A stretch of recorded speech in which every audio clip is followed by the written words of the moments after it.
Okay, welcome back to Strong Opinion Hibs. This is episode 24. As always, I'm your host, Calvin, but this week I'm joined by Jack Gillies. How you doing, Jack? I'm fine, Calvin. As you can see, I'm not Charlie. Charlie was otherwise indisposed this week, so I'm replacing him. It's not a permanent thing. Didn't worry, didn't adjust your set. But I am good, Calvin. What about yourself?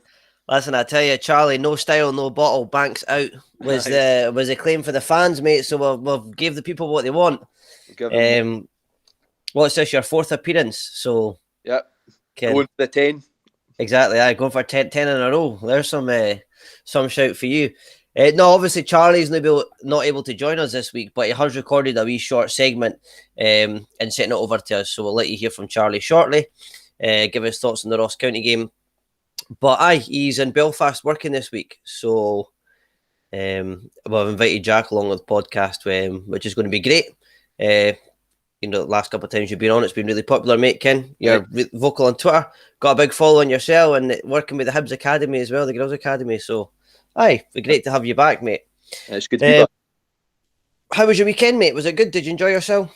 Very good weekend. The Hibs men won, the Hibs women won, and Hertha won in the cup. So I'm a happy boy, and I'm going on Chat Bundesliga on Wednesday as well to talk about all the DFB Pokal action. So yeah, I've had a football-filled weekend with both sets of Hibs in action and Hertha. So yeah, I've had a brilliant weekend.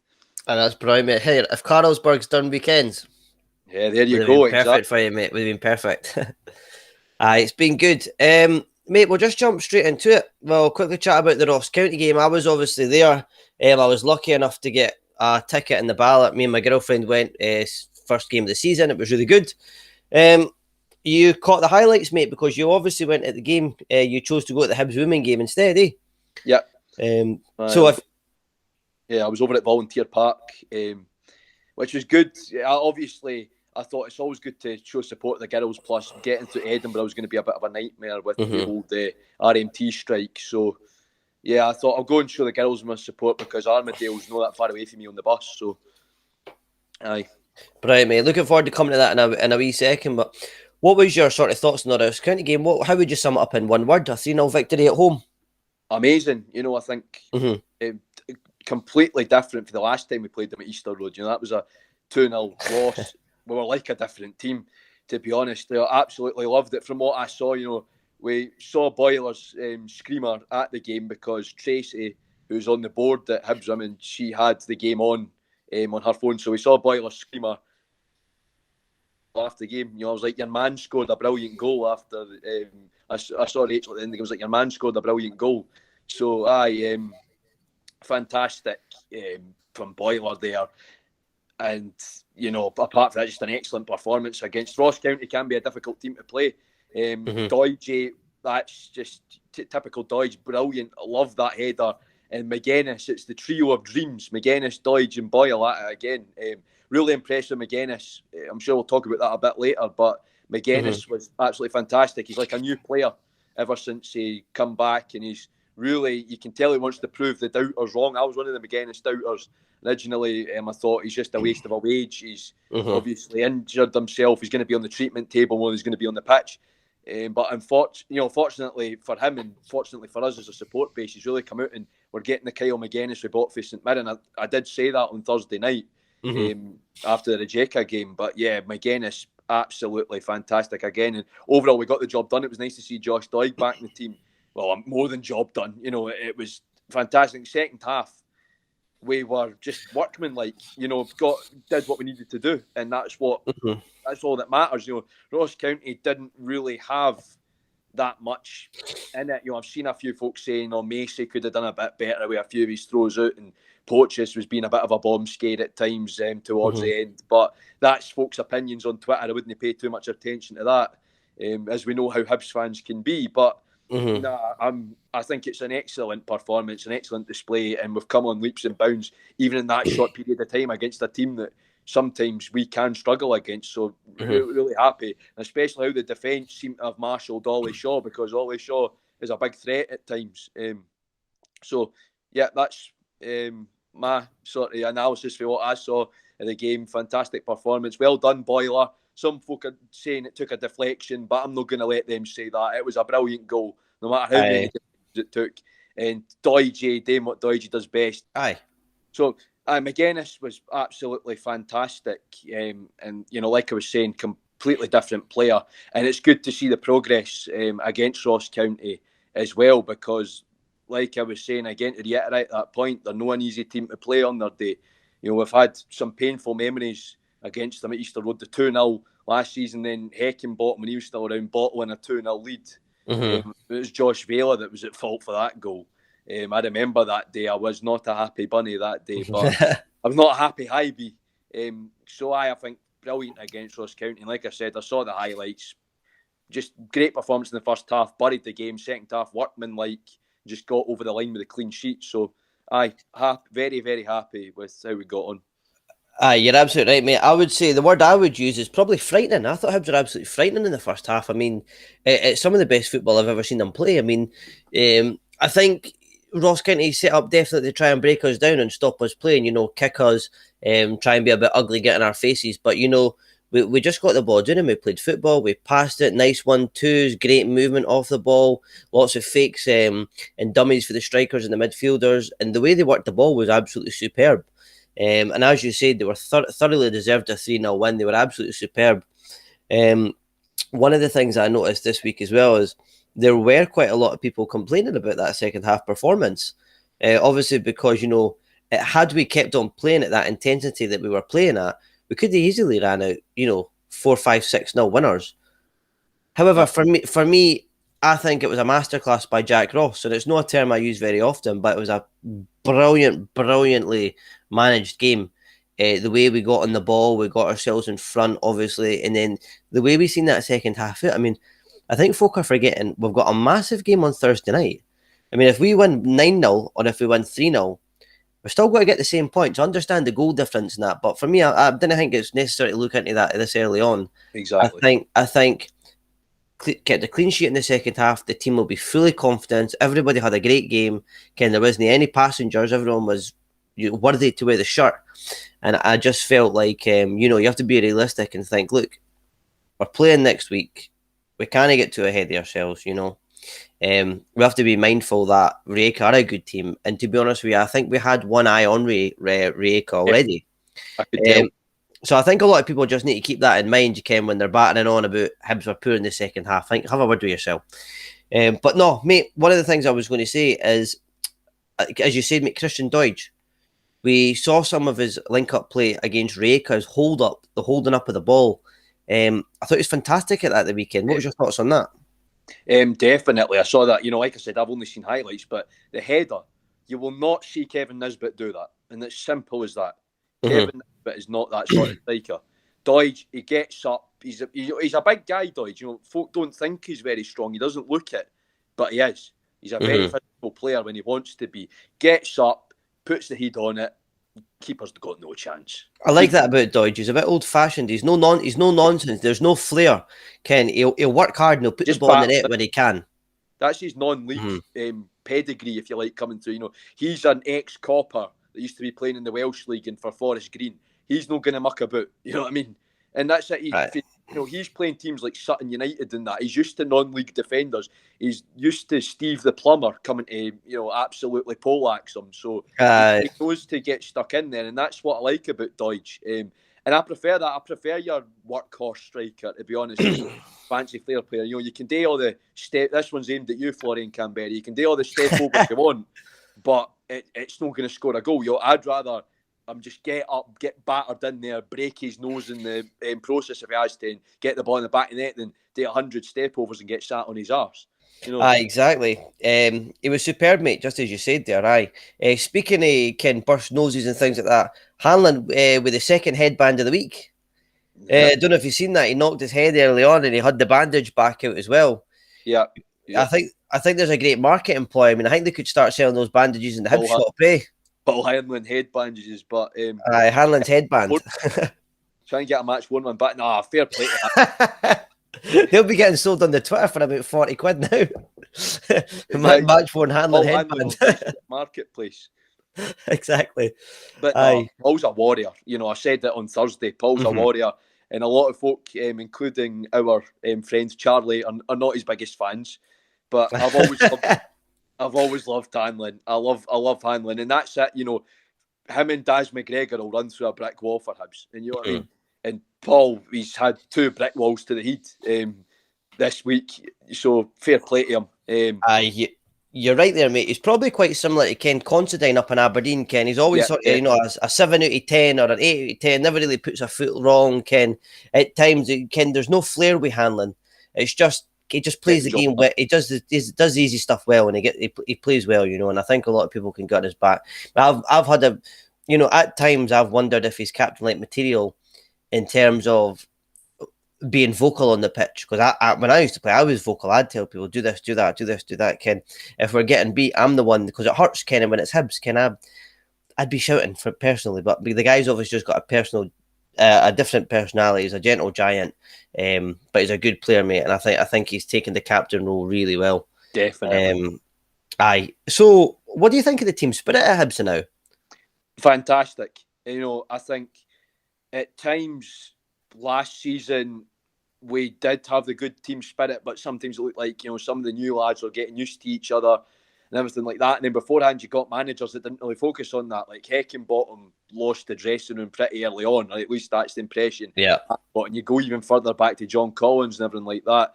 I think we've got a great team spirit. Jack Ross, I think, especially to a lot of the younger boys like Doig and Porteous, is like a father figure because the way he treats them. You can see that, you know. I do think a lot of folk will maybe disagree, but I do think Jack Ross is that sort of father figure. I think you could be right. And I think the team harmony right now is brilliant. Every single one, especially after the cup final. And maybe that's a lesson that they've learned at the cup final, but every single one of those lads, you can tell they're playing for each other as well. You know, if somebody needs help, if somebody needs to, you know, get a bit of a pick up, they always do it. And that's what I like to see. That's what Hibs are all about. And, you know, I think definitely the team spirit is really good right now. And it's just every single lad carries each other. You know, one carries others. No single lad gets let down. They always carry one another. And that's brilliant because that will get us results. You can have all the skilled players in the world you want, but team spirit. You know, I'm going to take an example for the Champions League.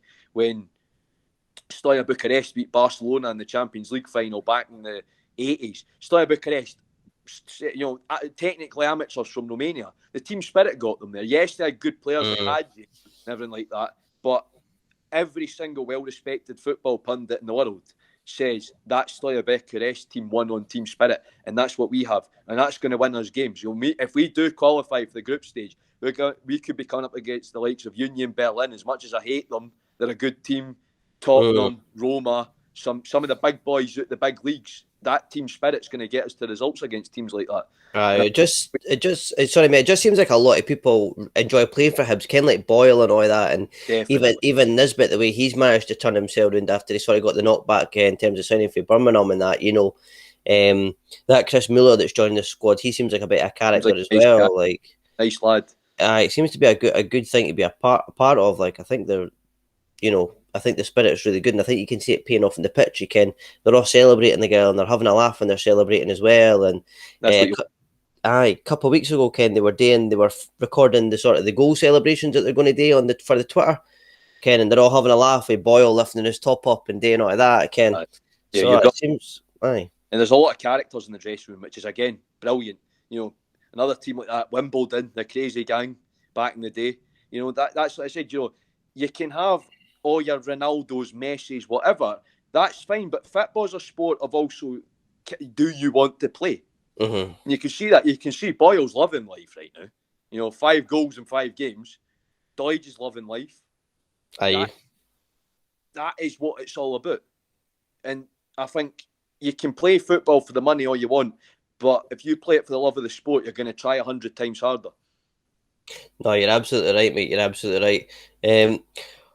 Some of the standout players this week, I think the last 2 games against Rijeka and Ross County there, mate, I think it would be unfair to try and single people out and say how great they've been. Obviously, McGuinness has been superb. Doig has been brilliant. Nisbet's been brilliant. Stevenson's been brilliant. Ken Macy's not had much to do. They've all been superb. I really think it would be unjust to pick anyone out in particular. Exactly. No, I don't think one. The thing is, I'll say JDH, we forgot to add him in there as well. Mm-hmm. JDH absolutely bossed the show against Rijeka. Mm-hmm. Absolutely bossed the show. What a man. I think, to pick anybody out would be, no right, because they've all been fantastic. One thing I will say, I will do Charlie's negativity since he's not here. Macy probably could have done a bit better in the Rijeka game. That was a cross he could have collected, but I'm not going to say too much. I'm not going to be negative. I think it's the only wee thing I'm going to say there about Macy, but that's just an observation I saw their folk making, and I kind of agree with it. Apart from that, one thing I'd like to say is Stevenson. You're rolling back the clock, son. Is this Stevenson in 2007? Because I think it is. Yeah. He is not playing like a man in his mid-30s anymore. He's playing like the young lad that broke through in the season we won the Cup, CIS Cup. That's the Stevenson we've been seeing so far. I was shocked at his pace against Rijeka. You know what I mean? Just the way he bolted it up the pitch, trying to get to every ball, it was amazing. I agree, mate. He's been immense, especially at that age, and he's taken some stick. And I think when the fingers to be pointed, I think a lot of people do point the finger at him, but I think it's equally important, Ken, when he's doing a superb job to highlight it. I think older players get that. Unfortunately, if a player that's 38 or 34 or whatever makes a mistake, they blame it on the old player, even if it was a younger player that made that mistake. I think Stevenson takes a lot of flack for mistakes other players make. Mm-hmm. You're right. If it's a crap ball from midfield, Stevenson will get the blame for it. It's not. I mean, again, there's another boy that will run through a brick wall for Hibs. Mr. Hibs, your longest serving player. Mm-hmm. That's the only man to win both cups. We just need to get him the league. Could we do it this season? Louis has 2. Hopefully, Louis will have 3 by the end of this season. But Louis is an amazing player, and like I said, it's great to see him rolling back the clock, because after the Heckenbottom season and towards the end of Jack Ross's first sort of, the COVID season when it got curtailed, you could say Stevenson's probably going to take a step back. You can sort of see it coming. Aye. A bit like David Gray, but he's obviously kept the fitness up. He's hit the gym, and he's just come out and he's the Stevenson. He's just classic Stevenson. Does what Stevenson does best. Totally agree. I think it's good that young Josh Doig was back in the lineup this week. Aye. Just because I don't think Stevenson can handle 2 games a week. Okay. I think it's too big an ask. So it's really good to see Doig back in the team. Right, mate. Tell us about the ladies' game. You attended the ladies' game. Right. 4-0 victory for Hibernian women over Kilmarnock. Take it away. So, this is where I come into my element, because I was there at Volunteer Park. First of all, it was great to get down and see the girls again, their first game of the season. So that was the curtain opener of the SWPL Cup, which is the Women's League Cup group stage, and we're beginning our defence of that. We've won back-to-back SWPL Cups since 2016. There wasn't one last season because of COVID, so we have got a trophy to defend. It's going to be tough. But yeah, a fantastic game. Like I said, 4-0 win. Now, Kelly aren't mugs, they're mid-table in the SWPL 2, which is the women's equivalent to the Championship. And they did come. They've got a few decent players at that level in there, and we did spectacularly well. Kelly, first of all, I'm going to say, were just mean in defence. They were pretty dirty players, the Kelly players, I've got to say. Some challenges you can tell they're amateur players flying in there. But we coped with that well. First half, we did really well in the first half. We went into the break with a 2-0 lead. It was Alexa Cole, our new American signing, on her debut. She scored a penalty. Looking at the penalty, it was a penalty, definitely. There was a big brick wall in the way at Volunteer Park, so I couldn't see down that end of the pitch properly, but it looked like a penalty to me. She got brought down by a Kelly player, and she took the penalty herself. A well-struck penalty. The Kelly keeper had no chance, went right over her. And then Amy Gallagher got the second goal, a fantastic strike. She just sort of teed it up on the edge of the box and put the laces through it, as Amy Gallagher does. That's what Amy Gallagher's all about as a player. So we went in half-time and thought, that's really good. They've been playing really confidently. Kelly gave them their due, given the sort of difference in level between the SWPL and the SWPL2. Kelly gave them their due, were very good.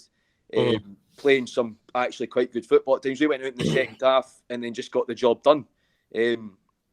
Amy Gallagher scored again, and then Colette Kavanagh scored an early goal of the season contender. I'd say absolutely amazing. She just sort of got out in the wing, saw the Kelly keeper off her line a bit, and just blasted it one. Fantastic goal. And so I got to say, over the both halves, they played with some excellent intensity. And, Killie were flying into the challenges, pretty, like I was saying, pretty brutal challenges, but we coped with that well, especially Amy Gallagher. She was a bit like Boyle in the sense that she gets targeted. Girls are doubling up on her. She was getting hacked to bits, but Amy had another fantastic game and was deservedly player of the match. She was my player of the match, so she got it. And the other good thing is we had 4 debuts, competitive debuts in the team, which is nice to see the new faces. I had Alexa Cole, our new American signing, our forward. She was absolutely amazing. Alexa, if you're watching, you did a brilliant job. You were fantastic. Captain America-like performance there out of Alexa. She always knew where the goal was. She was always getting good balls across, doing a lot of running as well. She wasn't afraid to get stuck in there, getting physical with the Killie players, which is good to see. I like that from a striker. So Alexa was fantastic. Then you move on to our new goalkeeper, who's also American, Gabby English. And Gabby, if you're watching, you were fantastic. I've never seen a keeper be so good at giving instructions. She was amazing. Now, we know Americans are always very loud. They like to be very loud, Americans, but Gabby was fantastic. Emily, our other keeper, Emily's a fantastic keeper, but she was a bit shy at times, didn't want to come out. Gabby was always standing on the edge of the box, even when we're up the pitch, shouting instructions, getting the girls into position, encouraging them, just sort of spurring them on. She didn't have a save to make, to be fair, but in terms of that sort of leadership, she was just getting the shouts up. She was making sure the girls were in right position. If Killie came out and we had to go back up the pitch, Gabby was making the shouts to make sure that the girls did come back up the pitch, and which is good to see. And then Erin Rainey and Michaela Malonga were our other 2 new signings from Scotland. Michaela was fantastic. The pace is amazing. I'm so glad we signed her for Spartans, because arguably one of their best players. She's going to cause teams a lot of problems next season. Her pace was fantastic. Again, passing, getting the cross balls in. She put in some good crosses.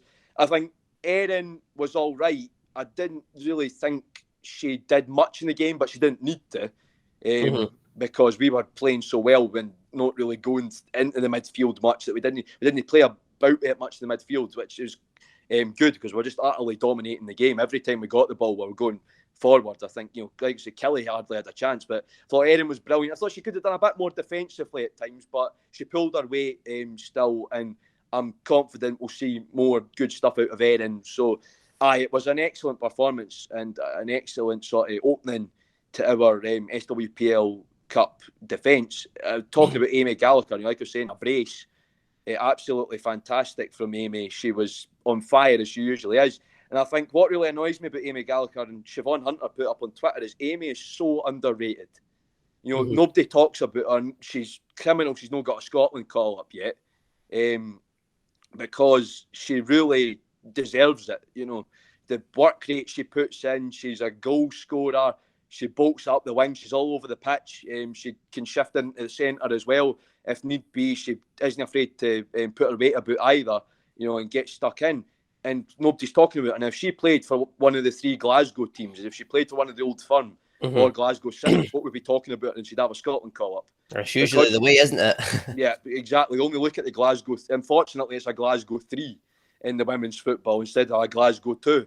But I think, just a fantastic performance. A lot to say is thank you so much to the players for coming to speak to us after the game and having a chat and getting photos as well. That's really nice to sort of get that contact, especially the two new American signings. They were fantastic. I mean, I thought I could talk, but Gabby, Jesus, Gabby can talk, which is good. It's good to have that, especially in a goalkeeper, because it's good to have a goalkeeper that commands the box. But fantastic from the girls. I can't fault a single player. We dominated the game. It could have easily been 6 or 7. If we took a few more of our early chances, especially Alexa, no doing her doing. There were some tough angles, and a few of them, Killie had her marshalled in well. But if Alexa had taken a few of her more early chances, she would have had a debut hat trick. But definitely a fantastic performance and was expected. But the girls played fantastically, dealt with a Killie side that were clearly determined not to give us too much in the game. And it was just brilliant. And I was a bit worried, how we were going to do it defensively, because Joelle now that Joelle's taken a step back into her coaching role and no sort of being on that playing side of it anymore, I was a bit concerned, but we were excellent in defence. I couldn't fault them. Leah Eddy was my wee pal. Leah Eddy, she was having a fantastic game. Leah ran Amy close for player of the match, I think. Definitely. And then Rachel Boyle, just to give the star woman a shout out. Rachel Boyle had an excellent game. Again, does what her man does, bolts it up the wing and puts the good crosses in. Just a shame Rachel didn't score. We could have had a Boyle goal fest on Sunday. But Rachel was fantastic, and she's got the captain's armband. You feel Joelle's passed the baton on to Rachel now. And Rachel has been a fantastic captain. And with the help of Gabby screaming instructions from all the way up on the edge of the box, it was fantastic. So like I said, a great return. It was great to be doing it at Volunteer Park. It's a smart little ground. I'm looking forward to when the girls get to play games at the Almondvale, at the Spaghetti Had next season. But yeah, hopefully there's no Aberdeen fans to run on the pitch this time. But I've seen that, mate. Embarrassing, eh? Yeah, I'll just quickly ask you, Jack, if some of our listeners might not know too much about the women's game, because unfortunately it isn't really publicised as much. If you wanted to find out where the women were playing, or you wanted to go to a match, where's the best place to look for that information? How would you find that out? So you can head over to the Hibernian Women, either Twitter or Instagram page, whatever you fancy. In the run-up to match day, there will be linked to tickets. They do the tickets through an app called Fanbase, or you can do it online as well. It's really efficient. You just go in.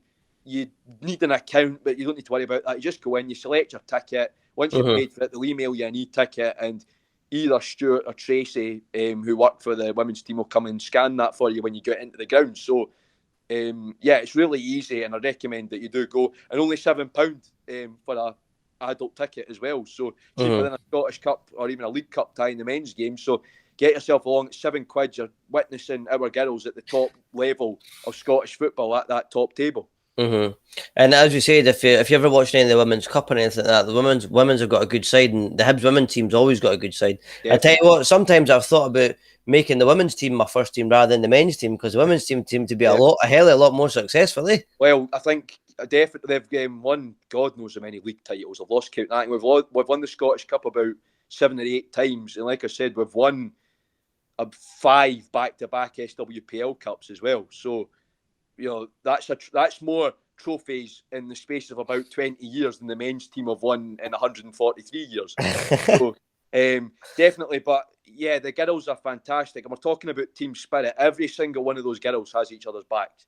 I think it was really nice to see. The girls have been looking out for Alexa and Gabby, because obviously coming over from the States, it's a big move, a big culture shock for them, and to see that the girls have their back as well is absolutely amazing. And like I said, the 2 Americans were fantastic. Gabby, like I said, Gabby shouting. The gift of Gab. Yeah, gift of Gabby, aye. We may teach Big Matt a few lessons about commanding his box, because she had it done fantastically. And she isn't afraid to come out and play either. She's a wee tank, Gabby. She's quite heavy built, so she was going out and she wasn't afraid to get stuck in there if she needed to as well, boot the ball away. It was a bit Oliver Kahn-esque, if anybody remembers the German keeper. Oh, who could forget, mate? Yeah, who could forget the original Manuel Neuer? Bit Oliver Kahn-esque. If I was to compare her to an American goalkeeper, Tim Howard, definitely. She's got some of his qualities as well. She's not bald, is she?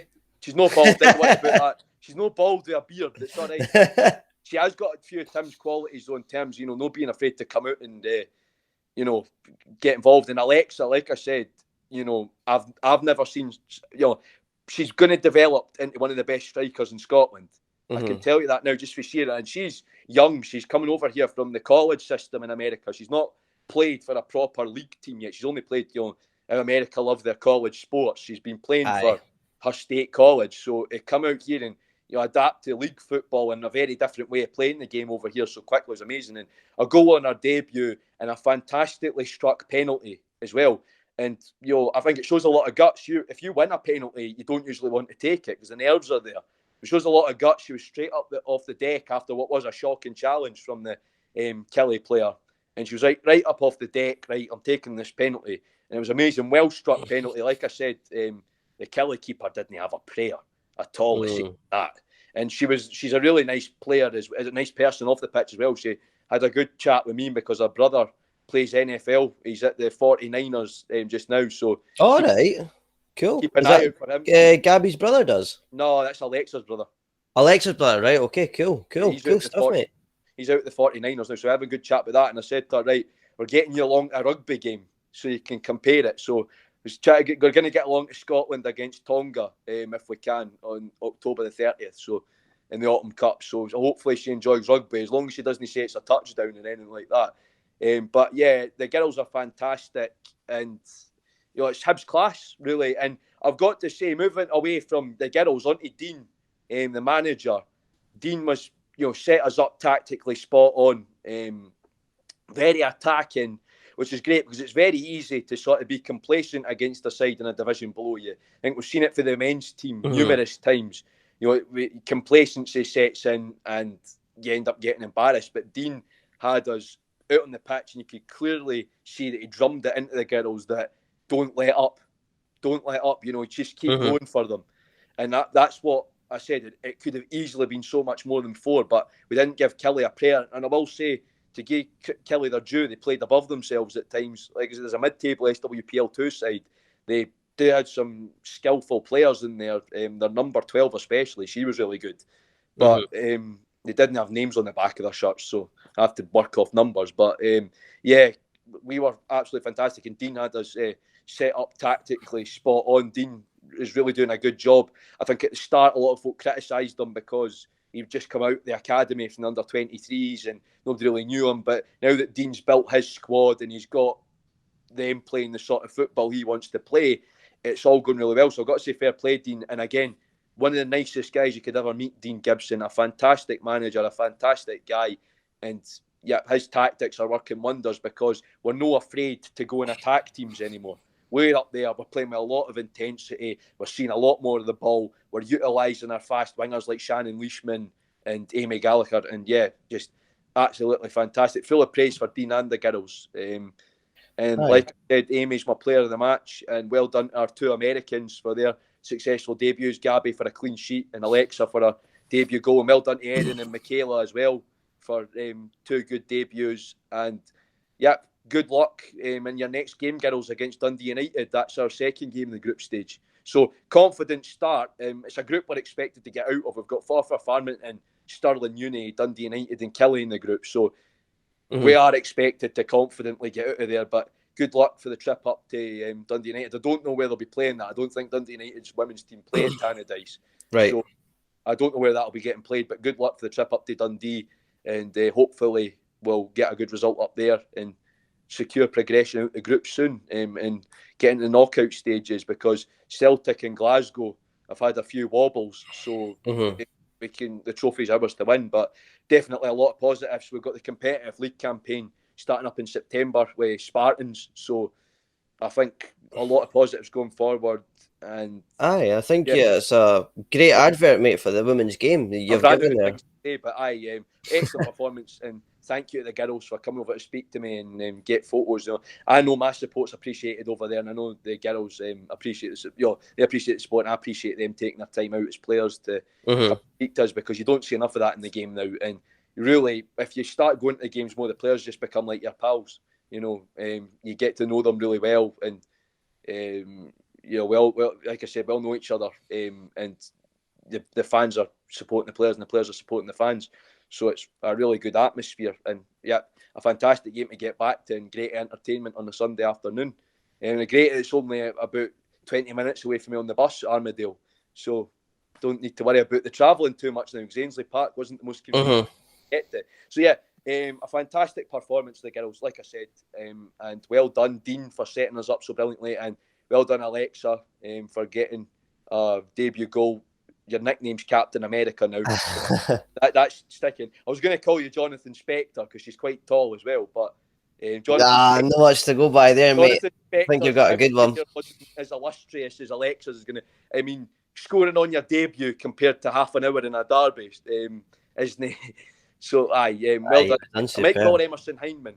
She's too tall to be Emerson Hindman, though. But, well done, Alexa, Captain America, and well done, Gabby, the female Tim Howard, or for those of you that know women's football, Hope Solo, but a nicer person than Hope Solo.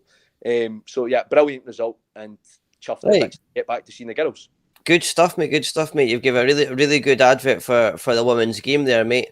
And me, out strong opinion, Hibs, we encourage you to get down and watch the girls' team as often as you can, if you can do so. So one thing I forgot to add in about the women's game, actually, and I'm sorry to Ricey for this one, but I forgot all about her. But Katie Rice got her competitive debut as well. Now, we signed her from Motherwell last season, but she couldn't play. So it's good to see her get her competitive debut. Again, she's only been playing like a pre-season and that, so it was great to see her get her competitive debut on Sunday. She was fantastic.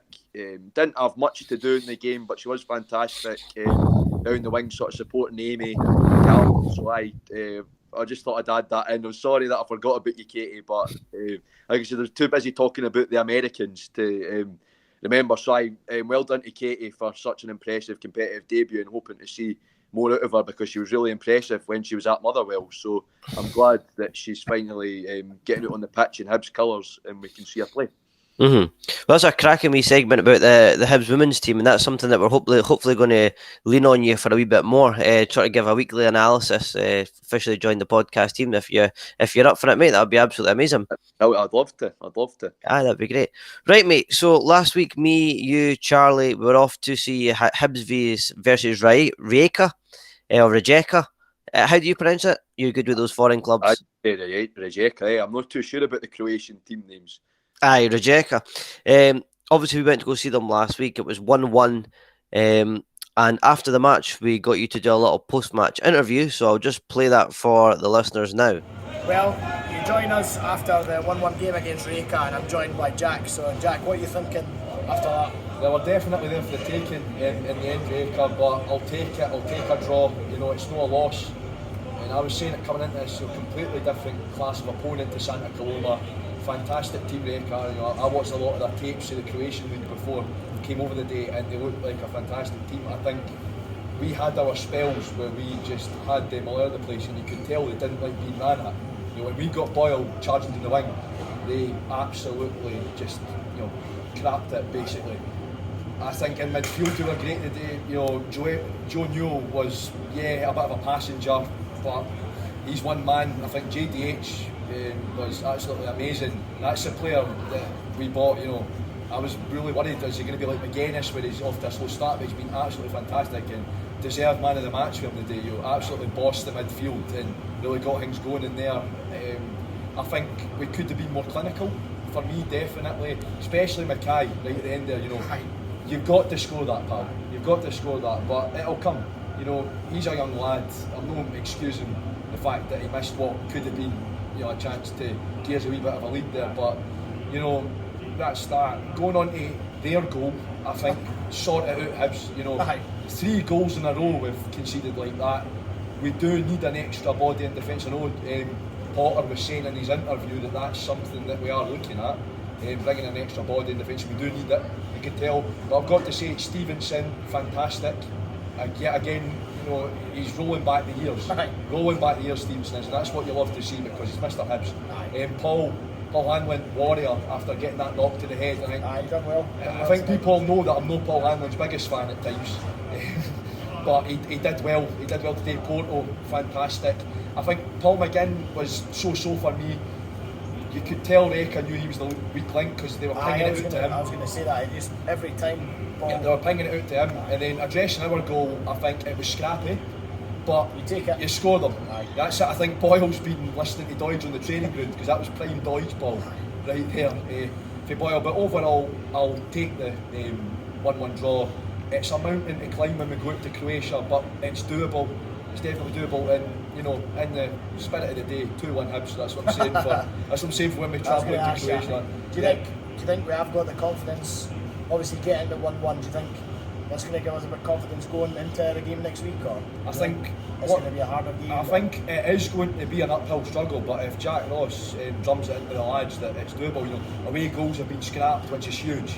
Absolutely huge. If away goals had still been a thing, I would have been coming out here a very different mood. But I think, you know, we've got a chance out there, and why not Hibs?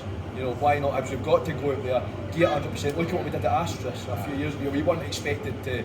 We expected to crumble away to Astros.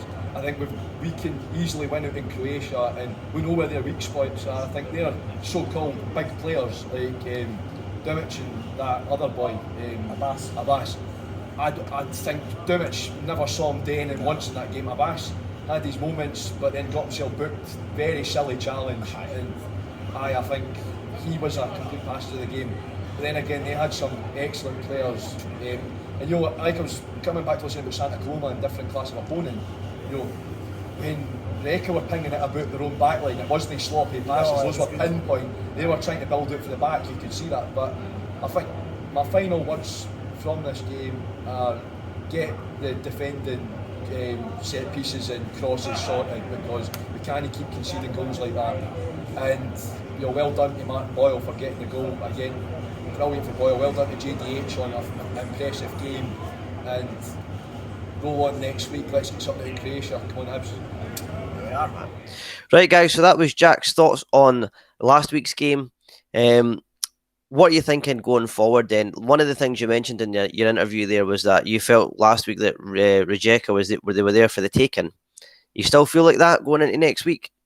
Definitely, and their defender made some big claims. I saw that in Edinburgh Evening News, and that is pinning in the dressing room wall sort of stuff. That I think that sort of arrogance is, I think, what lost them, or not lost them, but what drew the game. Obviously, what prevented them from winning. I think that sort of arrogance, we can use that in our favour when we go over there. Obviously, we're not going to have our crowd to G us up, because UEFA are banning away fans at this stage in the game still. I think that might be changing for the playoff round, but if we get that far. But I think it's going to be a big ask, but I do think they're still there for the taking. They're a very, very arrogant team, and you can tell that. So we need to use that to our advantage. So I maintain everything I said, and I think how we performed against Ross County strengthens that they are there for the taking. We are capable of taking on a team like that. So just go out there, and if we play anything like we did on Thursday night, but take our chances and be more clinical, it's our game to win. Definitely, it's definitely ours to go out there and succeed. So keep it up, lads, and make sure that those over cocky Croatians didn't get into our heads too much. Just go out there and prove that their bullshiness is unwarranted. Exactly, mate. I agree. You still sticking with your 2-1 prediction then? You thought Hibs would win 2-1 this second leg? 2-1 Hibs. Yeah, still sticking with that, because, I think we'll go out there. I'm actually putting them down to score first. Funnily enough, I'm actually putting them down to score first, and then I'll go goal scorers. I'll say Boyle with the brace, Boyle at the double. That's what I'm going for. Pretty bold out there, but I do think that he's in top goal scoring form, and if he can sort of keep the head down and be a bit more selfish. I will say that about Boyle. So certain times he can be too generous with the ball. If he's more selfish and just goes for it, definitely think he can get his brace. So I didn't care who scores him. It can be 2 own goals as long as we win 2-1. As long as we win, I get you. As long as we get through, because we've got a huge chance at the group stage. As we've seen, Bohemians are going to be a big ask if they can manage to do the business in Greece and we manage to do the business in Croatia. But I do think this is the biggest chance we've got at group stage European football, and it'd actually be our first sort of adventure in the knockout rounds of a proper European competition since it's this century, really. I mean, I know we had the Intertoto Cup in the early 2000s, but that doesn't really count. That's a Diddy tournament. So I do think, it's a big thing. The last time we're in the knockout stages of a European competition, I think you'd have to go back to the 70s to look at that. So certainly not in our lifetime anyway. I think obviously the run we went when we beat Bromby 1-0 away and things like that was probably the best I've seen in my lifetime. I do remember the earlier fixtures against Dnipro. We drew 0-0 at home, and I think we got gubbed 5-0 away or something like that. It was bad.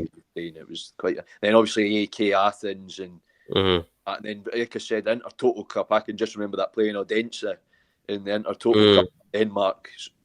So there's a few of those ties, but this is a big chance. These boys are going to make a bit of club history if they can manage to do the business. So let's hope we can go out there. And like I said, I maintain everything I said on Thursday, and if anything, it's strengthened on the back of that performance against Ross County. Exactly, mate. It's time for Heroes 2.0, I would say. Exactly. If these boys manage to get past Rijeka, which I think they can do. I mean, I did say as well last week, just talking to you after the match, I felt like Hibs were definitely the better of the two teams, and I felt like, had we been a wee bit more positive going forward, I kind of thought the play in the final third was a bit negative in terms of we're trying to walk it into the net too much. We're trying to pass it down the wings and then run in and cut it back. And there was a time where Newell was on the edge of the D, and there was no defenders in front of him. They'd backed off. He could have just had a shot on goal. It was 1-1 at that time, and I felt like it was too negative. So I think for Hibs to be more positive, like they were against Ross County at the weekend, Boyle just having a shot for distance and it takes a deflection and goes in, which is one of the things that can happen if you're brave and you try and be positive and make things happen. So I feel like we'll need to do that this week, but I'm not going to be fooled. I think there was times as well where we've seen Rijeka pass the ball about, and I think they can play a bit. I do think they can play. I don't think they're any mugs by any means, but I think they came with a game plan. I think they were very defensive, and I think it'll be a very different type of game on Thursday. I definitely think they're capable of cutting us open at times. Like you said, Paul McGinn, you thought was a weak link down that right hand side, and they targeted him quite a bit. But their accuracy and their passing and things like that wasn't great either. How many times they tried the long diagonal that went above the boy's head, or 2 yards in front of him, or 2 yards behind him, and went out for a Hibs throw was unbelievable. Yeah. And one of the things I did notice as well was that the Croatian FA postponed their match at the weekend, so they didn't play at the weekend, so they could rest. Yeah, what's your thoughts on that? You never see the SFA doing that. But no, I think fair play to the Croatian FA for doing that. They have done it before when Dinamo's played Tottenham in the Europa League.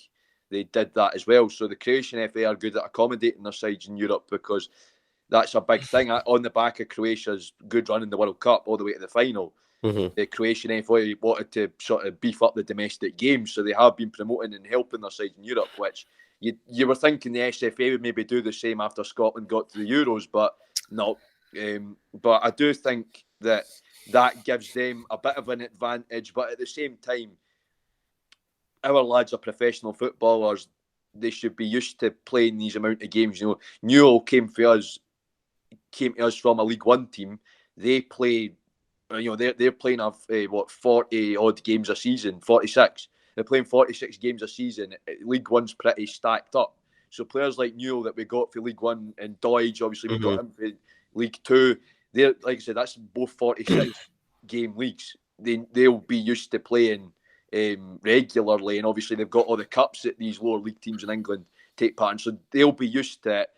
Maybe not from a fitness point of view, and then you've got players that are experienced for Europe in the squad as well. And you've got boys that are used to playing regularly. So I don't think that should be any problem at all. But I do agree with what you were saying about Rijeka, and I was saying this to you after the game. What we saw was them at about 80%. That's not Rijeka on their day. I've watched them play. I watched them when they beat Aberdeen a few seasons ago. When they want to play, they will play. And I think they're big players, like I was saying earlier on, like Abbas and Dumic. They weren't in the game. If Abbas and Dumic have good games on Thursday, we're going to have a work cut out. But, they're there for, like I was saying, they're there for the taking. And big players like that shouldn't scare us. Shouldn't scare us at all. Just go out there and play our game. Don't worry about who they've got. It's about us. Exactly, because we've got a great squad as well. I mean, I think they'll definitely be aware of Martin Boyle. I think they'll definitely be aware of him, and I think they'll try and double up on him and try and minimalise his threat. But even if they do that, I mean, we've got the likes of Kevin Nisbet in there who can put the ball in the back of the net. You've got Doige, you've got Jamie Murphy in the squad, you've got McGuinness. Do you know what I mean? Like Alan. There's a lot of places where goals can come from this season. So that doesn't. I think we've got good options, and I think it'll be a good game, and hope we can get through it, mate. Would you change anything from the starting lineup, or would you just go with the same lineup there for the weekend? I just go for the same for the weekend, to be honest, because obviously with Nisbet in instead of Doige up front, start Nisbet instead of Doige. It's one of the changes. If Nisbet's still Nisbet's fit enough to play, definitely. But apart, I'd actually give Doige a start, to be honest, because I was really impressed with him. And when he came on against Rijeka, obviously we were talking about this earlier, you could see a marked difference, because Nisbet and Doidge are completely different strikers. Mm-hmm. So you've seen Doidge doing, the work, the heavy lifting, if you like. So I do think that starting Doidge would maybe be the better option, because we need the goals and we need that physical presence up front. Because Rijeka at home, I think they're going to be even more physical than they were. The other thing is, Doidge doesn't wear any nonsense either. Rijeka, your typical continental side, they were playing for time. They were wasting, they're wasting a lot of time. They're being very tactical. Doidge isn't going to wear that. So I think definitely bring Doidge in there, and Big Doidge will have a good game. Apart from that, keep it the same as Sunday. Could maybe use his height in the box as well if they start Josh Doig left back, bombing forward and putting crosses into the box. I mean, definitely his aerial threat's good. He's good in the air. So definitely, that's what I'd say. Keep it the same for Sunday, basically, because if it ain't broke, don't fix it. Then you try. Yeah, I agree.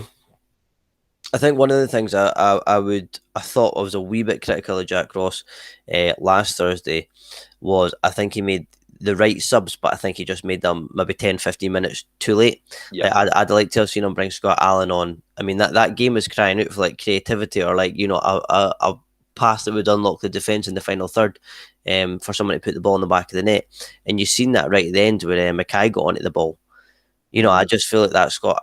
I felt like if he'd subbed Newell off earlier and brought Allen on and gave Allen 20 minutes instead of 10, Kenny might have been able to affect the game more, because it takes him a couple of minutes to get up to the pace of the game.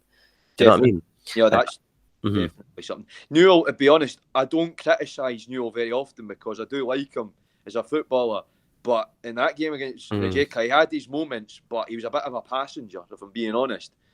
And that's the issue for me. Sometimes Newell has those games where you didn't see the player that he can be. He's a bit of a passenger, and it's just a body down in midfield. The other thing I would say is Jack Ross got all the subs spot on apart from Gogic.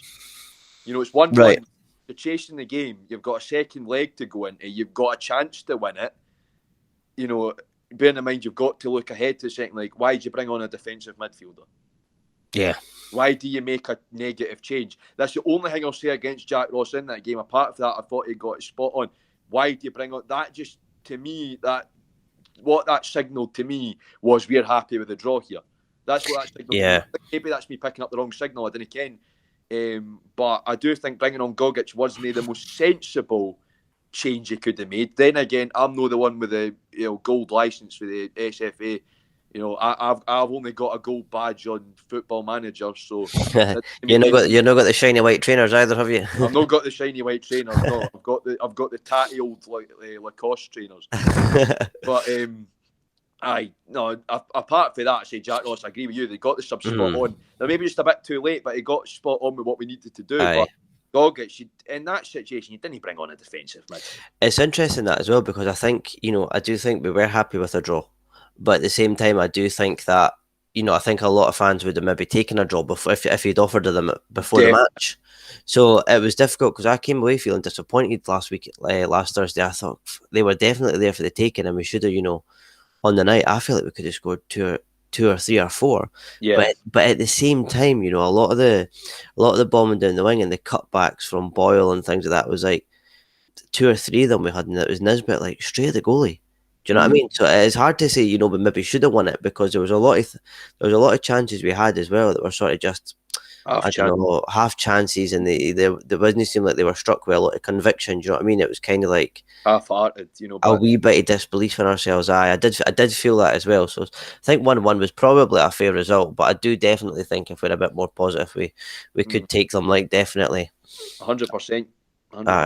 I think they're probably on par with like a decent Aberdeen side. Like, they're definitely our level. They're no Celtic or Rangers. Yes, definitely. They're.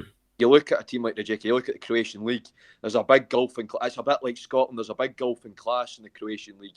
You've got the top 2 teams. They're Dinamo Zagreb and Hajduk Split are like their Celtic and Rangers. They're the big teams in Croatia and always have been. That goes back all the way back to the Yugoslavian days. The Hajduk Split and Dinamo Zagreb. They're the 2 best funded teams in the country, and they're the 2. After that, it really is. If that had been Hajduk Split and Dinamo Zagreb, I would have been fair away with that result. Definitely well done, Hibs. But like you're saying, I do think Rijeka are our level. They're on their day, they're like prime Aberdeen back when McInnes actually had them doing good stuff. So I think on their day, they're prime Aberdeen. When they're off the boil a bit, I'd say they're more like prime Livingston. You know, I mean, yeah. I think definitely they're a top 6 Scottish Premiership side, but not getting into the top 2. You put Rijeka in SPFL, I'd say they come 3rd or 4th. You know, Yeah, I don't think they're guaranteed third. I think, you know, if they were in our league, I think they'd have a hard seat. I think matchups against, you know, Hibs, Aberdeen, a decent Dundee United side like Dundee United of the past. Like I think they'd struggle. Definitely.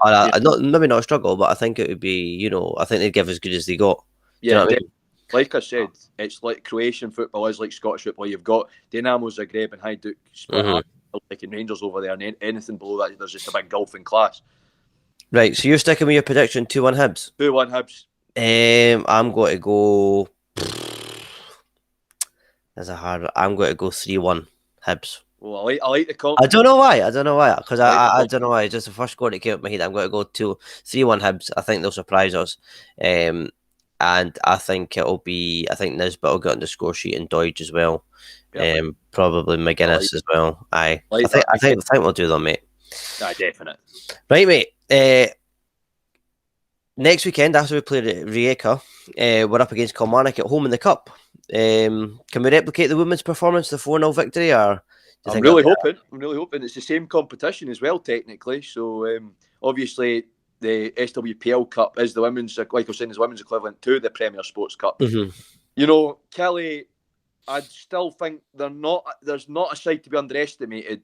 They're no the Kelly of the past by any means, but you know, they've been putting in some strong performances down in the Championship recently. They're unbeaten in 5. Yeah, they're unbeaten in 5. Very confident. Derby, Ayrshire Derby win over Ayr United, who I know Ayr United are a very well established side in the Championship. So I do think, didn't underestimate Kelly. They've got some good players in there. You know, I think Fraser Murray, I'm really hoping he doesn't do what Ollie Shaw did against us when he came back with Ross County.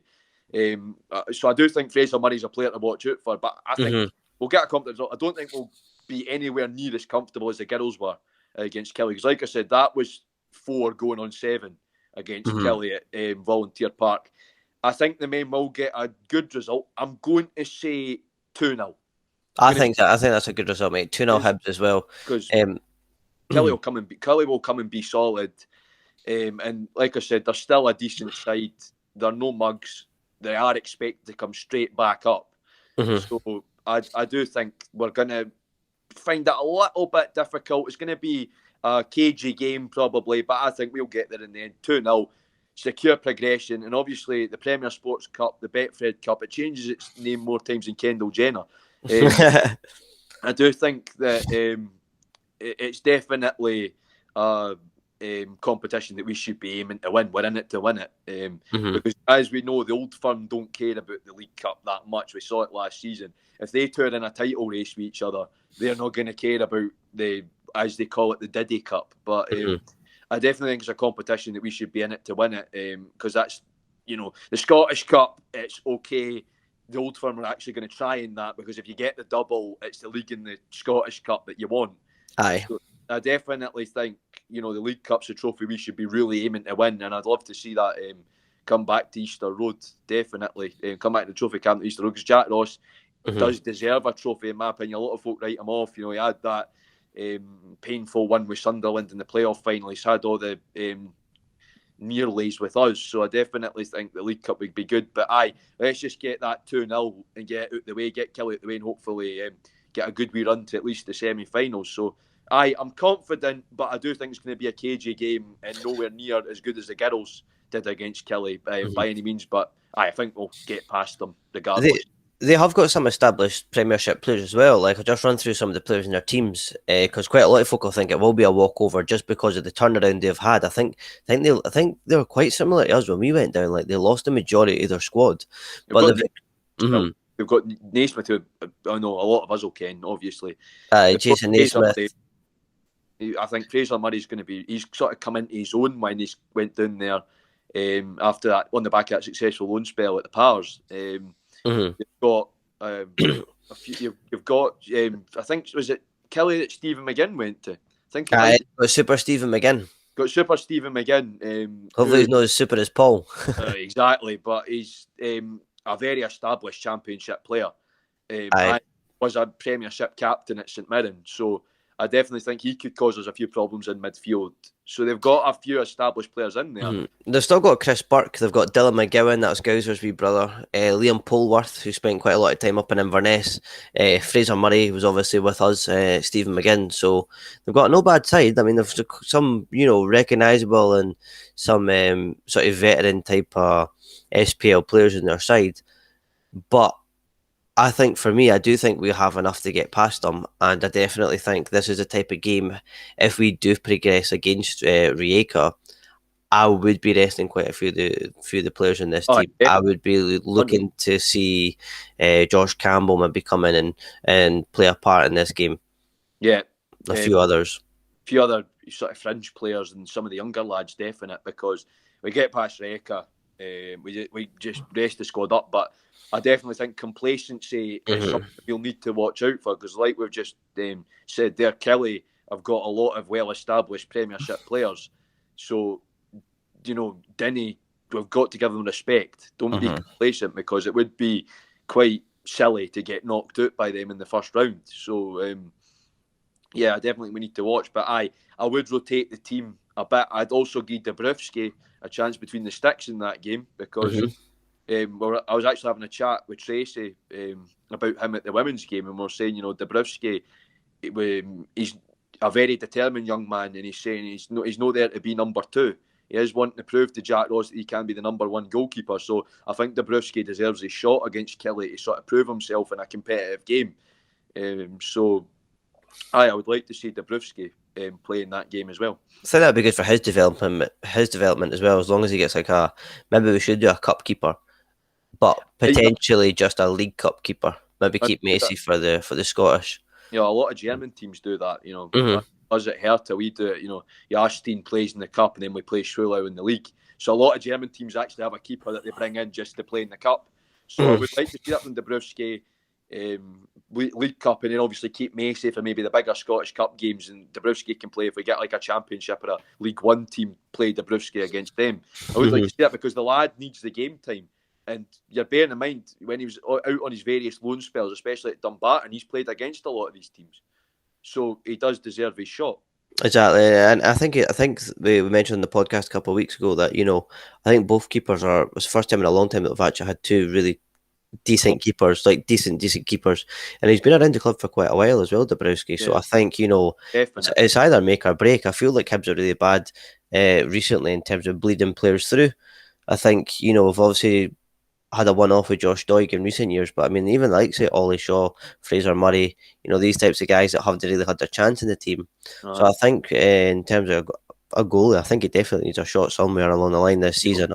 Aye, definitely, because this lad, looking at Dabrowski, he's such an ambitious young lad, and you've got to give him his chances, because it's good for his development. It's good for us, because we've got a really quality young keeper, and he's looking at potentially, Poland call-ups. I know the Poland ones were looking at him not that long ago. He, the state of Poland's goalkeepers right now, you've seen some of the howlers that Wojciech Szczesny did at the Euros. Why not? If Dabrowski puts in good performances, he's looking at being he could get a call up and be Poland's starting goalkeeper. He's 23 as well, so he wants to sort of start making a name for himself. Do you know what I mean? He'll not want to sit there for another year or two behind Macy. So I do think it's sort of time he either gets a shot. So you're going for 2-0. I'm also going for a 2-0 prediction, mate. So we'll jump into our next section. Second last one is kit numbers, and I was having a look earlier up into episodes that are to come, and I think we're good for this until we hit about 46. Shirt number 46, and this one is probably the hardest to choose from, because there's quite a few players in here that I actually really, really like. So obviously episode number 24, so here's some of the people that have worn, some of the players that have worn the shirt number 24 for Hibs in recent years. We've got Jay Shields, we've got Torben John Elite. I'm not really familiar with him. He was in our squad in the 2007-2008 year. Don't recognise him at all. Colin Nish, Stephen Pinu, David Witherspoon, Isaiah Osborne, Daniel Hanlon, Paul Heffernan, Dominic Malonga, and Darren McGregor. Right, I'm going to go first here, and it's close, but I'm sorry, Big Daz, it's got to be Yes. Malonga. I love, and it's not just the song. It's I just love Malonga. You know, what a player and what a character. He did some really good stuff, and I'm just sad he didn't stick around for the cup. Aye. Really sad, but I love Dominique Malonga. He's such a nice guy off the pitch. That's reason number one. He always had time for the fans, always had time for a chat. He was good with the kids all the time. You know, if kids wanted photos, he was always good with them because he's got his own young family. And you know, he was just a spectacular player. You know, on his day, the sort of flair and the passion that he played with, and you could tell he loved playing for Hibs. You know, you could actually tell he loved us as fans. I think you see, we talk about Hibs players having a connection with the fans. You know, Stefano Malonga, who had the same chant as well. Stefano Malonga had that good connection with the fans. He loved the fans. Malonga was the same. You know, Malonga absolutely loved us as a support base, and he was a fantastic player. I think the best Malonga moment was that goal against Aberdeen in the League Cup. That was my favourite Malonga moment. You know, that solo effort. He just gets the ball, bombs that one right through the Aberdeen defence. Boom, there you go. And then his goal against Dumbarton. You know, back and forth. It was like the Chuckle Brothers. To me, to you, to me, and then. Yeah. So, yeah, I think I just love Malonga. What a player, what a character. And he just summed up that season, you know, and then this is the crowning one. I've saved the best of the list. I do not care about the Rangers quote. Yeah. That's the best Malonga moment. That is why I absolutely love him. You know, I do not care about the Rangers. Yeah. Yeah, that was amazing. His goal against Hearts was good as well. I mean, he scored against Hearts, celebrating in that. That was spectacular. But he scored some spectacular goals. What a character. You know, mugged Rangers off and created one of the best memes in the history of Scottish football, and was just an all-round, you know, just legend of a player that summed up that season. You know, where we failed in the playoffs, but we had that run in the cup. We played some good football down in the Championship. Prime Stubbsy.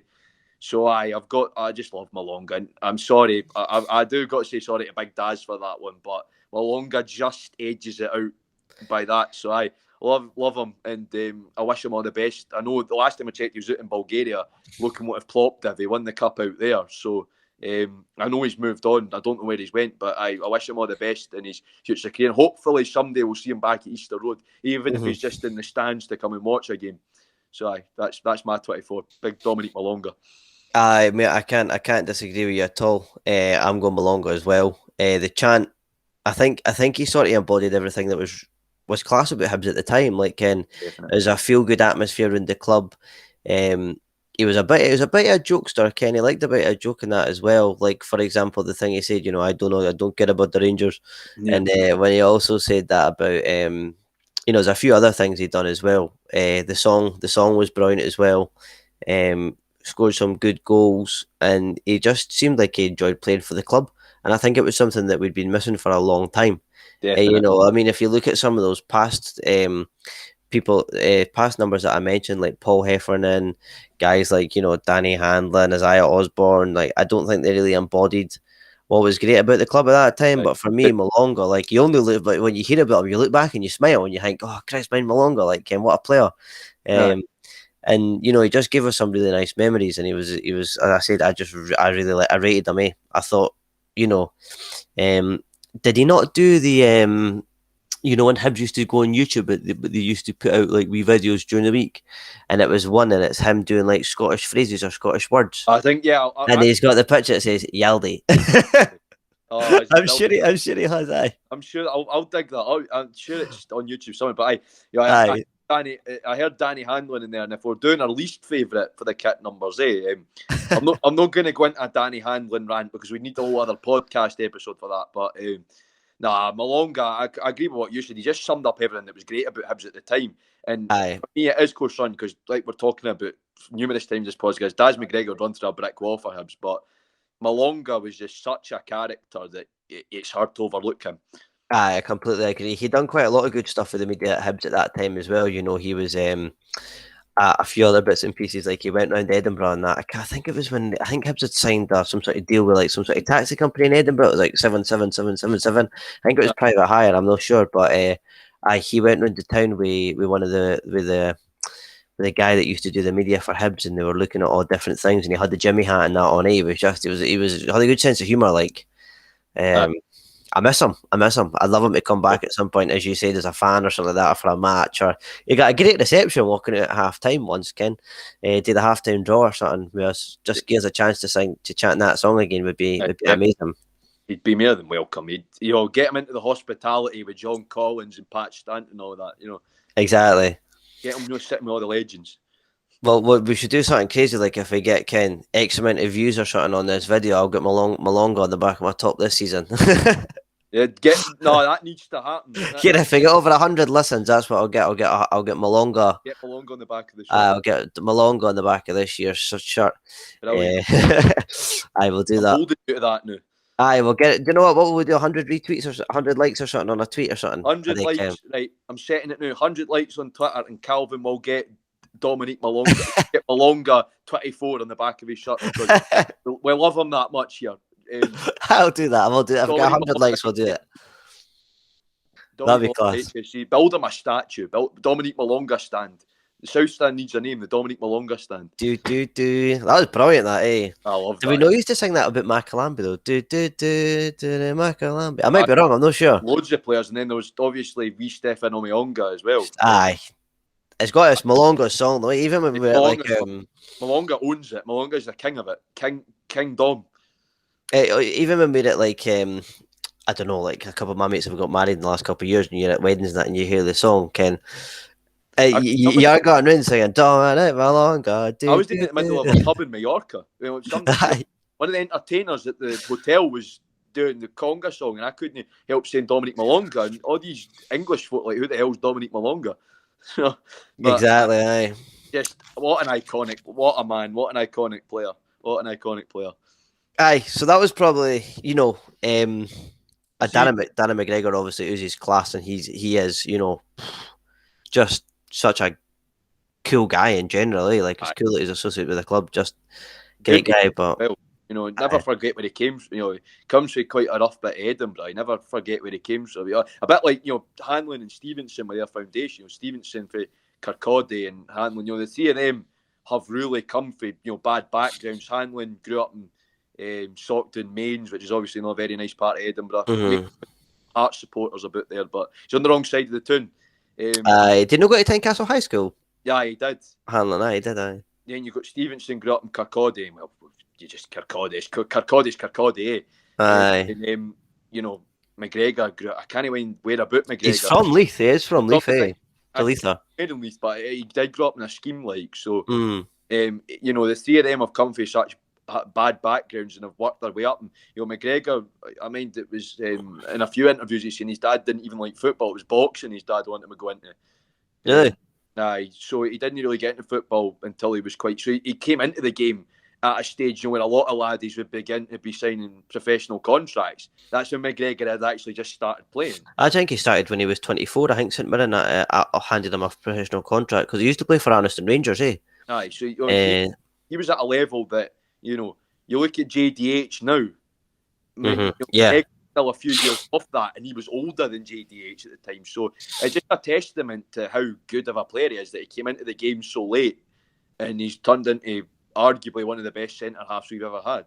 You got to remember as well, he's went from rags to riches. Ken used to play for Rangers, now he plays for Hibs. So that is a true rags to riches story. That exactly. I think that one was the reaction at Ibrox when he scored that goal. I think it was either Lenny or Heckenbottom. It was on Boxing Day. We drew at Ibrox. It was McGregor that scored the equaliser. Because my uncle's a right blue nose, and he was sitting there going, "Oh God's sake, McGregor scored!" Instead of spending a nice Christmas dinner with the family, it was arguing about Hibs and Rangers, obviously. But he was their player of the year before they let him go. He was their player of the year. Stubbs phoned him up and offered him a chance, eh? But that Rangers team, was not that spectacular if you look at where Rangers have went since, eh? Yeah. But McGregor, he's just an excellent player. But like I said, it was so close. But I think purely because of how much flair and sort of cheekiness, how Malonga played matched his personality. Aye. He was flamboyant, he was cheeky. That's how Malonga played. And like I said, that sort of ticky-tacky stuff when we turned into Barcelona against Dumbarton, I absolutely loved that. I don't think we'd even be capable of doing that now, to be honest. That stuff was it. And I know it's Dumbarton. They've probably got Steve the plumber at left back, but and they were like rock bottom of the league, about 6 points adrift at that point as well.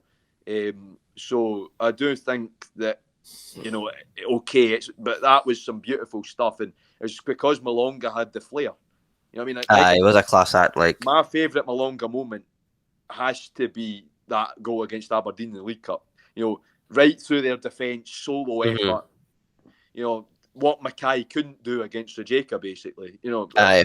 Well, I mean, we spent quite a bit of time talking about Malonga, but it's nice because he's one of those players that, comes along and he can be quite easily forgotten about. But when you actually get into talking about him, you get a wee bit lost and thinking, what some memories, eh?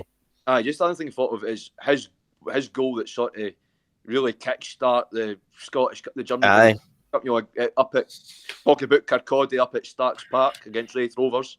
The whole away end was doing the longer songs. I know a few Wraith fans, just because they loved how catchy it was, joined in as well. Aye, good stuff. Well, another name on the list there, mate, that stuck out for me was Witherspoon, David Witherspoon. I liked Spinney. I think Spinney became a number 7 though for Hibs. Did he know? Yeah, I liked him, but to be honest, that first season down wasn't all that great. If you see what I mean, it was like Stubbs was taking a while to settle in, and we'd just been relegated, and it wasn't that nice. You know what I mean? Did he stay with us the first year of relegation? I think he left. Oh, I didn't. Like I said, I've sort of flushed the sort of those. I get you, mate. I get you. It's quite hard to remember, eh? It's hard to remember that season because there was so many players came and went. He left and he signed for St Johnstone, eh? There you go. So, but I didn't see much of him. The relegation season, you were focusing on just about anything else, eh? Aye. And but I do like him as a player now. He's a player would I take back maybe. Probably no. I think he's happy where he is, and I think I think he's on over. He's got 264 appearances for St Johnstone now. Do you know what I mean? Huge. So he's double what he's played for Hibs. He only had 132 with Hibs, so he's actually bang on double. But a player that I like, and I wish him all the best, but like I said, I don't mind much of him because obviously that season focusing on what Terry Butcher had done. You know what I mean? You're focusing on the players that were not doing that well. You're focusing on criticising them instead of criticising players like Witherspoon that were having their moments. I think the best thing he done. I think the best thing that Spinney done was after the 5-1 cup final defeat.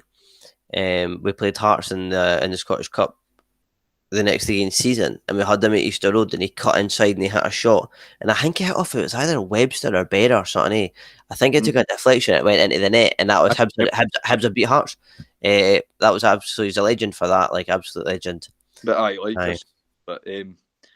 wish him all the best, and he's doing well. He's had a few call-ups to Canada as well, so good on him. Mm-hmm.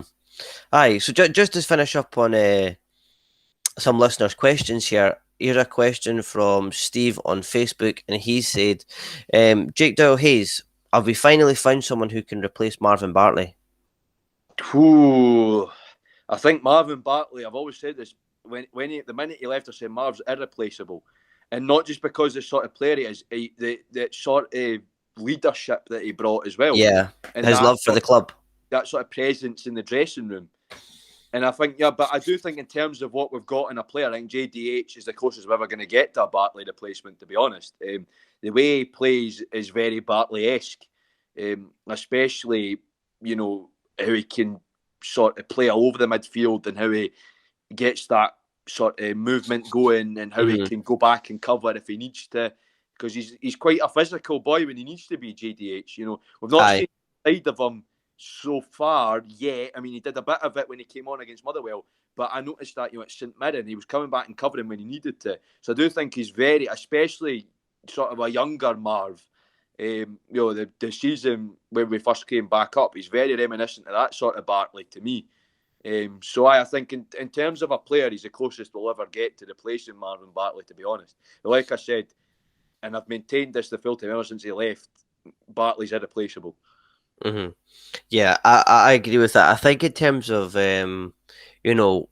skill and the sort of attributes he has in terms of a footballer, I think he probably has replaced Bartley, or he's probably the first player since Bartley left that you've looked at and you've thought, I mean, I think Josh Vela stepped in there to do a job, which obviously didn't work out at all.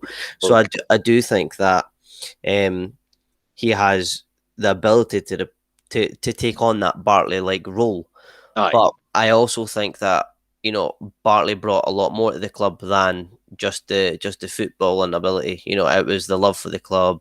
The picture of him winning with the Scottish Cup after we'd won it on the bus, on the open top bus. That's one of my favourite pictures, like for that. Aye. When the cup parade, but no, I completely agree with what you're saying. I'm not going to add on to that, and I do agree that in terms of what you've got on the pitch, he is like Bartley, especially because that's what his 17-18 season Bartley when we first came back up, and we had like one of the best midfields outside the Old Firm. Yeah, definitely. Definitely, but in terms of like what you've got in the dressing room, and JDH is new to the club, and being an Irishman, I do hope that we're named after his country after all. Being an Irishman, I do think he will feel that sort of affinity with Hibs, but especially since he said it's a club that a lot of folk, especially for where he comes from in Ireland, a club that they admire. He was saying that that Hibs are a club that his family are happy that he's signed for, because obviously Hibs do have quite a big following in Ireland. Aye. But I do in both sides of the border, both in Northern Ireland and the Republic of Ireland. But I do think that sort of element might grow a bit as he stays at the club. Well, it's too early to say, but I do think you're never going to get a player like Marv that was such a big presence in terms of the relationship he had with the fans. And he knew what it meant to play for Hibs. He's a boy for England. He's come up for England. He's played for Leyton Orient. He's played for a lot of League One and League Two clubs. And then he comes up to Scotland, never played in Scotland before in his life, hardly ever been to Scotland, he was saying. Only been to Edinburgh on a few stag weekends or whatever. And then Bartley came in and he just found an affinity. And I think that's what we're about as a club. I've said that. And I talking about it, at the men and the women's team, because, Alexa and Gabby were saying it, and they've only been here, a short while. And they're saying, like a family. We are like a family as a club. No matter what level of Hibs you're playing for, we're like a family as a club. The fans are going to take you in, and if you get 100% on the pitch, you'll be remembered, eh? We're going to treat you like a member of the family. You're a part of the big High B family. And I think Bartley really felt it. And like I said, he's been a few boozy weekends in Edinburgh before that. Never knew. He said he never knew about Edinburgh's football team before he came up. Right. He said, I think it was in 442 magazine, or maybe one of these other sorts of magazines that Bartley was talking about. He only knew about Celtic and Rangers, obviously, in Scottish football. He didn't know about the Edinburgh clubs. And then he just became such a hero. So I think we went off on a bit of a tangent there, but I definitely think that Bartley, nobody can come close to Bartley's relationship with the fans. But like I said, JDH being an Irishman, in the following we have, especially in the Republic of Ireland, I do think that JDH will get that relationship with the fans soon enough. If he puts in a few heroic Edinburgh Derby performances, we'll start calling him the Irish Marvin Bartley. You should. We'll coin that phrase. So moving on to our second question here is from Doogie, and he's wrote in on YouTube saying, "Can Hibs finish second?" You know what? I'm going to say it. Why no Hibs? Exactly, can finish second. I think Celtic and Rangers, to me, already have looked very inconsistent. I think Rangers have reverted, and I know a few Rangers fans that have agreed with this, as my uncle being chief example there, that Rangers have reverted to type now that crowds are back in. A lot of Rangers' big players last year, Goldson is having a tantrum over his contract, and Tavernier has just become the old Tavernier now that fans are back. And there's a few Rangers' new signings that haven't really sort of lived up to expectations. So I do think Rangers have reverted to type.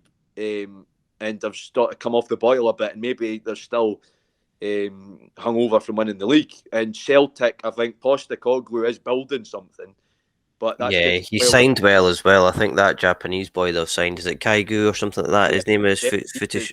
Aye. He's the second coming of what was it, that Japanese boy that played for Celtic? Nakamura. Aye. Yeah, he's the second coming of Nakamura, definitely. You can sort of see that. But I do think Celtic and Rangers have looked very inconsistent already. I think Aberdeen have been so-so. You've seen how they struggled against Livy. So much so, they were so delighted at the pitch invasion. I managed to bring that up twice in this podcast. But I think Aberdeen have not looked great. Rangers looked uninterested against Dundee United. Celtic, they beat Dundee 6-0, but they were in front of a full Parkhead or an almost full Parkhead. And I said that, that Parkhead has got and I think, when we were talking to mind, Andy was saying when we were at the Santa Coma game, Parkhead is a special place. When the atmosphere is going, I will say that for Celtic fans, they do put on a good show. So I do think that Celtic will maybe sort of get up there. I'm not even going to comment on who's going to win the league because I don't know. But I do think we can challenge for second because Aberdeen aren't looking all that great. I think Hearts have started off okay, but we know what Hearts are like and we know what Robbie Nielsen's like. The wheels are going to come off sooner or later.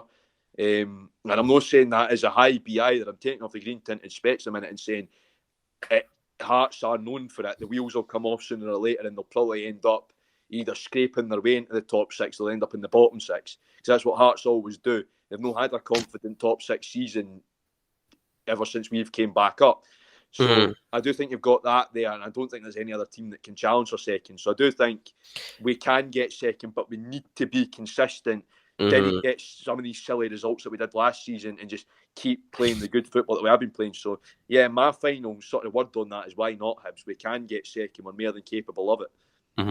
I think we probably, anything could happen. I mean, look at Leicester a couple of years ago is obviously a comparison, but I don't think it will happen. I think we, as Hibs fans, need to not get too far ahead of ourselves and need to remember, where we were last year. I mean, we almost finished fourth, except from a couple of good results towards the tail end there. But I think third has to be the goal. And I think that we have to, sort of, the next step for Hibs as a club, because getting third was such a big achievement, we have to solidify that, or at least continue to be competitive for third place, because I think it's just progress year on year, and I think second would be like, it's almost asking for too much, like you're lining yourself up for disappointment. Do you know what I mean? But it could happen. But I think third is more reasonable would be my sort of answer. We've got one from the Hibs Review here on Twitter, and it says, how many players do we need in before the window closes, and which positions? Right. I think, for me, definitely we need another left-back, because like we were discussing earlier on the podcast, Stevenson cannot play regular. And because Doig, it looks like he's definitely away. Jack Ross did say that before the Motherwell game. I don't know, he might stay, but if we do get rid of Doig, we will need another left back. I just want another left back anyway. Right back, now that Cadden's done himself in again, Cadden's completely just ruined. He's out for another few months because of he aggravated that back injury he got, or at least that's what I've been told by some sources that are they know about these things at the club. That I know they've been saying, don't take that as gospel, anybody listening.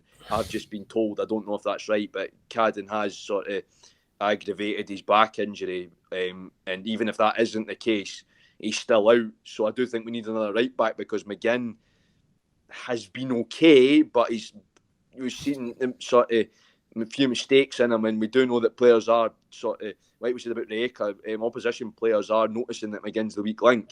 So I think we need another right back, and for me we just need another striker, because I think Jamie Gullen, I think he could be away anytime soon, because the lad's not going to get his chance. I do think we need another striker. Obviously Mueller is going to provide that. I know he's more of a winger, but I do think Mueller is going to provide that, because he can play in that sort of striker position. So I do think we need another striker, just as a little temporary fix, and somebody just to have as a bit of backup. Apart from that, maybe another centre half as well, but I'm not too sure who I'd bring in as another centre half. I think we're all right. If Hanlon can keep consistent, if he can keep hold of Porteous, I think we're all right in terms of centre halves, because I know McGregor can. I think McGregor's got another season in him as a backup, definite. So I definitely think we're in a good place in terms of squad depth. So left back, right back, another striker, and I'm pretty much happy with that. I would say 3 players as well. I think again left back. Just because Mackey's injury prone, I don't think Stevenson can give us a full season of 2 games a week if we do get into Europe. The Josh Doig situation, it looks like he's away, but also looks like he's staying, which is confusing because he's back in the squad now, and Hibs have taken the sort of the situation back into their own hands. So I think on our left back for cover would be good. Another centre back. It's difficult because it's easy to say go and sign Jason Kerr.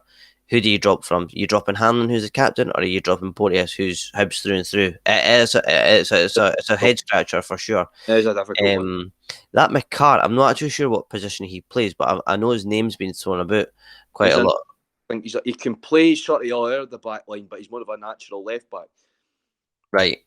Well, anyway, I don't know. I mean, I've not really seen much of it. I think you look at his stats, he's basically on par with what Stevenson did in the games he played. Mm-hmm. So I don't think, I would like to see him, but then again, if Doig stays, he's going to just play behind Doig, and that would shove Stevenson down into third choice, and then that would shove Mackey even further down. And if Mackey's fit again, I do think we should start playing Mackey. But like you said, he is quite injury prone. So I'm not too sure about McCart. I would like to see him come in, but then again, it would be given 2 boys that are well-established players at the club. It would be pushing them at the pecking order, which I think is unfair. Yeah, definitely. I do agree with that. It's kind of tough to try and get everybody in, but I definitely think we need another striker. And I think I'd take Shankland. I know a lot of folk. I don't think that's going to happen. Like his beer shot that. He's apparently going to Belgium, but I mean, Belgian team, they've offered I think about $1 million. I think it was. If you cash in on Doig, though, that money's got to go back into the team. That money's got to go back into the playing budget for sure. I would take Shankland 100%. I definitely think that he would be really good for us. Apart from that, in terms of a striker, there's nobody that I know that would be realistically be looking at, to be brutally honest. There's a few I'd say that I've watched out in Germany that I'd say, I'd like to see them come to Hibs, but I know we wouldn't be looking over there. I know what you mean, knowing that market, but I do think that, Hibs of the past probably haven't been great at this, picking off the teams around us, like what Celtic do to us and Rangers do to us. We're not really great at picking off Dundee United or picking off like Livingston or whatever. Well, the girls do it. Like I said, Michaela, we brought her in from Spartans because she was one of their best players last season. Mm-hmm. I think the men need to start doing that, because that showed ambition. And I always say, I said it in my wee review bit from the women's game, is hats off to Dean, because that's a big signing, and Michaela's amazing. We've taken effectively Spartans' best player off them.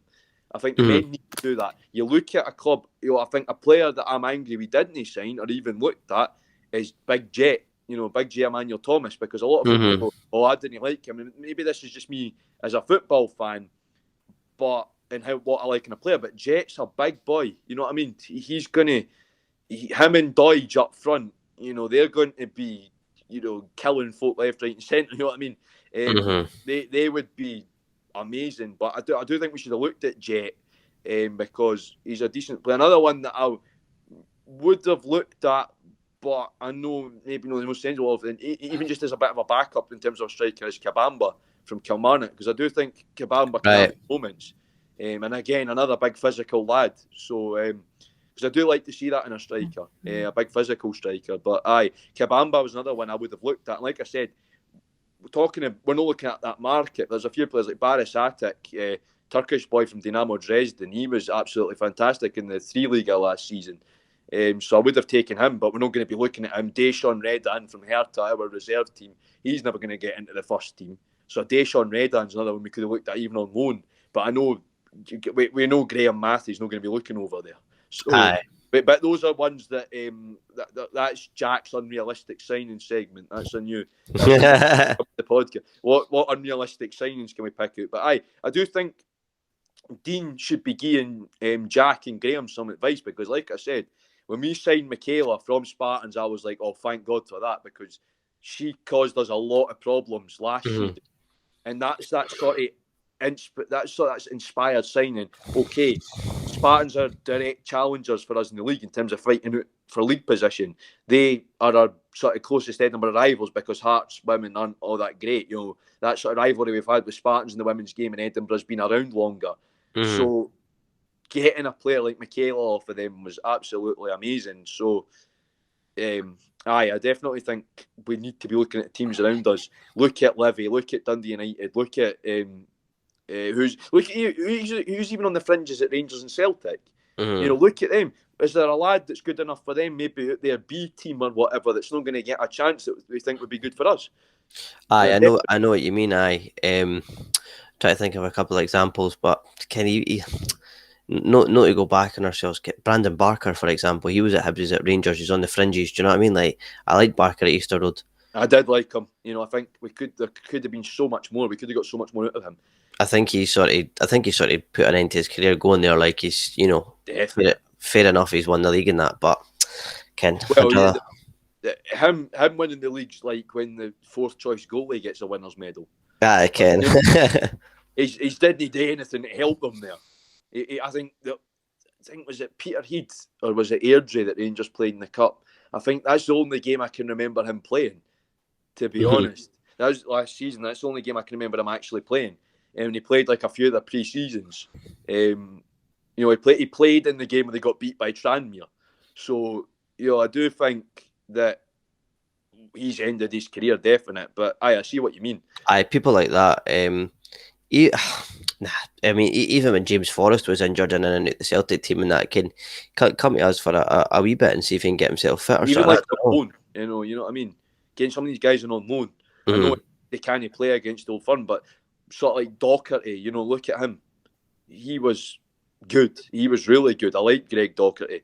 I thought you were talking about Matt Docherty for a second there. I thought, oh mate, didn't bring him up. Greg Docherty, he was amazing. He was really good. There's a good example. And I think Middleton could have been so much more. I think if Middleton had been there and it had been Jack Ross instead of Heckenbottom, I think we could have got a lot more out of Middleton, because look at him at St Johnstone. Carl Davison's done well with him over there. Like, yeah, so he's done well. So here's our last question. Our last question comes from Leanne, and it's also on Facebook, and it says, give us your best fantasy football Hibs related team name. Fantasy football season's obviously started. I really didn't care about this because I've been playing the Bundesliga fantasy. Right, okay. And I gave myself a Hertha related name, so I've been playing the Bundesliga fantasy, but I've seen a few. What's your Hertha name? What was it? I think I called myself like I can't even mind what my Bundesliga fantasy name is. I'd have to go in and check it, but I did. No, it was. I think I'm going to need to change it because it looks like Luca Nets is leaving us. I call myself Back of the Nets. But I think that's quite good. I'm going to need to change that. I'm going to need to change that because I think it looks like Luca Nets is off the Borussia Mönchengladbach. All right, big signing then. That's a decent team. Yeah, I usually. But so I've no sorry, Leanne, to disappoint. No style, no bottle, Jack out. But exactly. I'm sorry. I've ruined it. It was going so well. No, I'm sorry, Leanne. I'm sorry, Hen, but no, I've not seen any good ones. I've seen a few on Twitter from our good friends down the slope, but I've not heard anything. I've not sort of can't. All right, I've missed it. I've missed him. I know some Harry's, but I can't remember what the name was. All right, I'll let you field this one. Head over there and have a look. I've used a few in the past. There used to be a guy called the USA Soccer guy. Or USA Soccer or something he was, and he used to write. So I think it was a fake account, and he used to write all the rubbish. But he used to sometimes covers the Scottish games, and he used to say like things like score Edinburgh Hibernators 1, Hearts 0, and things like that. So I used to refer to Hibs as the Edinburgh Hibernators. So I used to go with that on quite a few times. I also used in the I used for the fantasy league in the Euros. McGinn and Tonic. Oh, God almighty. McGinn and Tonic. So you could use that for Paul McGinn. You could use that for Paul McGinn, I suppose. I'm trying to think what other puns that you could use. I can't think. I mean, some of them would probably be very inappropriate. And I will see if we can get folk to tweet in and see if I think they've got any themselves. I'm stumped because I've not really played. I didn't bother with Scottish League fantasy. None of that. It's hard. It's always the Bundesliga fantasy that I play, which had varying degrees of success last season.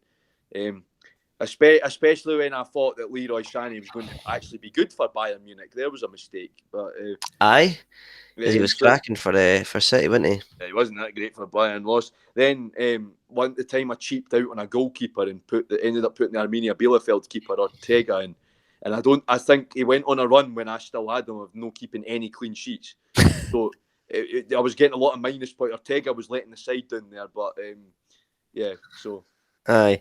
Last one comes in from Charlie. Charlie's wrote it. He's wrote in and he's asked, "How much do we miss him this week?" Well, I always miss you, big man.